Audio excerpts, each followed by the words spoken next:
नमस्कार, आप देख रहे हैं न्यूज़ 9 नेटवर्क और मैं हूं आपके साथ इस वक्त अरविंद कुमार सिंह। देश और दुनिया की तमाम खबरों के साथ आइए डालते हैं आज की खबरों पर एक नज़र।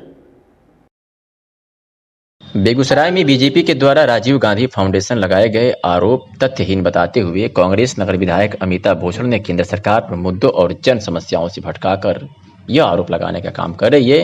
उन्होंने बताया कि यह फाउंडेशन है जिसमें स्वयं अपनी इच्छा से लोग डोनेशन देते हैं। कई लोग हैं जिनको इस फाउंडेशन के द्वारा सहायता मिली है। जहां आरोपों का सवाल है उस पर नगर विधायक अमिता भूषण ने कहा, केंद्र सरकार के पास सारा विभाग है, इनकम टैक्स, गृह मंत्रालय, सारा लेखा जोखा उसके पास है और उसकी जांच करवा ले। और उन्होंने कहा, पीएम केयर फंड में भी काफ़ी लोगों ने डोनेशन दिया है। राजीव गांधी फाउंडेशन एक बड़ी संस्था है और इस संस्था पर आरोप बिल्कुल तथ्यहीन है। अभी पूरा विश्व और भारत देश कोरोना जैसी महामारी से लड़ रहा है। इस समय यह आरोप, यह सवाल की जरूरत नहीं है। सरकार को चाहिए जो हमारे श्रमिक हैं, जो गरीब भूखे हैं, जो लोग बाहर से आकर बेरोजगार हैं, इन समस्याओं पर ध्यान दें। तो सबसे पहले ऐसे सवाल उठाने नहीं चाहिए, लेकिन सवाल, कोई भी सवाल आप उठाने के लिए, लोकतंत्र है, हर कोई सवाल उठाने के लिए स्वतंत्र है, लेकिन तथ्य की भी जानकारी होनी चाहिए। जहाँ तक किसी राजीव गांधी फाउंडेशन एक एनजीओ है, उसके द्वारा बहुत सारे नेक काम हैं। हम लोग भी कई बार लिख करके देते हैं कि अगर वहाँ पर बोलते हैं तो कई ऐसे कार्यकर्ता हैं या कई आम लोग हैं, देश के आम लोग, जिसको राजीव गांधी फाउंडेशन की तरफ से सहायता मिली है। जहाँ तक जो आरोप लगा है उसकी बात अगर है तो सरकार के पास FRCS जो है वो सरकार के पास है, गृह मंत्रालय सारा जो सरकार उस पर जो दी होगी, इनकम टैक्स डिपार्टमेंट सरकार के पास है, सारा लेखा जोखा का किसी भी स्वयंसेवी संस्था का हिसाब उसके पास है, उसको देख ले अगर लगता है तो।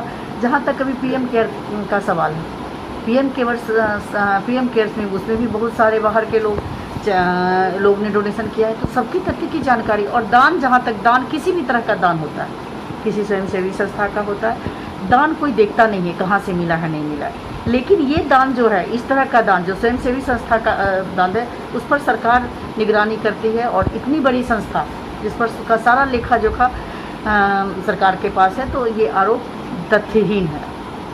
अभी समय बहुत बड़ी समस्या, देश के सामने बहुत बड़ी समस्या है, जो कोरोना संकट। हम सारे देश के लोग, देशवासी कोरोना से संकट से गुजर रहे हैं। ऐसे समय में इस तरह के सवालों का कोई जगह ही नहीं है। सरकार को चाहिए जो हमारे श्रमिक हैं, जो हमारे बाहर से आकर के बैठे हुए देश की आम जनता जो भूखाल की अवस्था में है, युवा हैं जो जिनको रोजगार नहीं है, तो इन समस्याओं पर ध्यान देना चाहिए। और ये इस तरह की बात कर के जो ज़रूरत है, देश के आम आवाम को जो ज़रूरत है, उनकी समस्याओं से दिग्भ्रमित करने का। इसकी सीमा पर हमारे जवान शहीद हो रहे हैं और जवान को निहत्थे भेजा जा रहा है।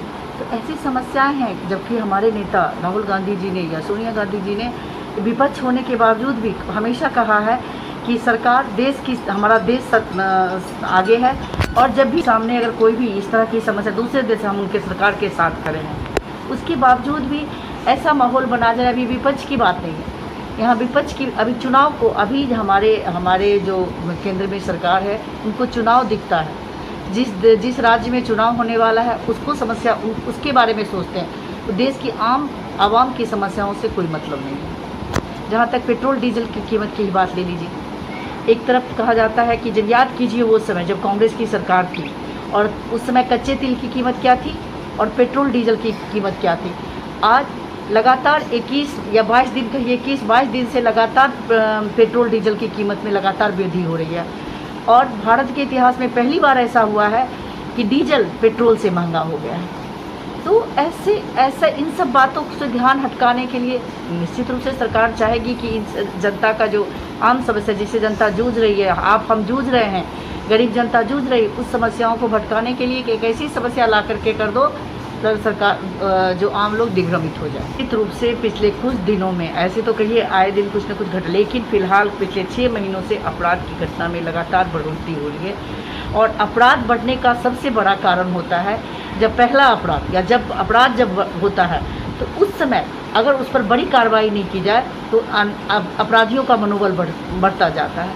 तो निश्चित रूप से लगातार कहीं ना कहीं सरकार का कानून व्यवस्था पर कंट्रोल नहीं है।